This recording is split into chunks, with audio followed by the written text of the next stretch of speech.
The United States flag stands as a reminder of our Founding Fathers' principles. One of the most significant principles of our Founding Fathers is that the powers should be separated with checks and balances. Our Founding Fathers were fearful of human nature and had seen how governments who had all the power, executive, legislative, and judicial, could infringe on the rights of others.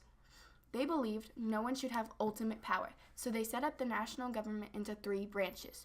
Although the 3 branches are independent, a system of checks and balances are in place to ensure that power is not misused.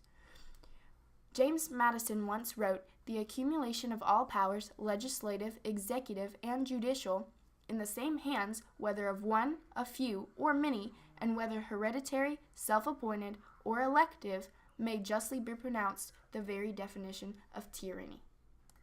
The power to make laws is bestowed upon the legislative branch.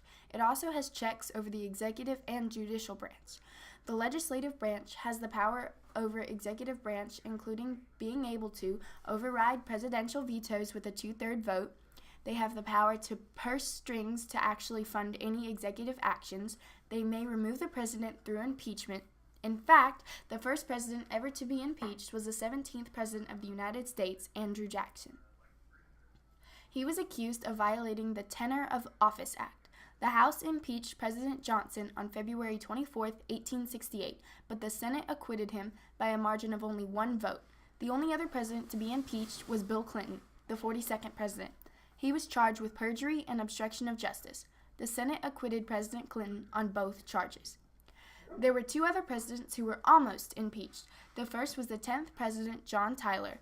The impeachment resolution was introduced in the House of Representatives but failed. The other was the 37th president, Richard Nixon. However, he resigned before a vote to impeach came to the House floor. The legislative branch also has some power over the judicial branch, including creating lower courts. The Senate approves the appointments of judges, and they may remove judges through impeachment. The executive branch is given the power to carry out the laws. It has the following checks over the legislative branch. It has the ability to call special sessions of Congress. They can recommend legislation, and they can appeal to the people concerning legislation and more, and they have veto power. The number of vetoes presidents deliver has varied over time, and Franklin D. Roosevelt issued the most vetoes with 635 over his 4 terms as president. The executive branch also has the following checks over the judicial branch. President appoints Supreme Court and other federal judges. The judicial branch is given the power to interpret the laws. It has the following checks over the executive branch. Judges, once appointed for life, are free from controls from the executive branch.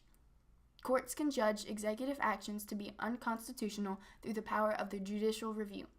The judicial branch has the following checks over the legislative branch. Courts can judge legislative acts to be unconstitutional. This was laid in our Constitution. If our Founding Fathers had not wrote the checks and balances system, our government would be greatly affected and most likely not be the same as it is today.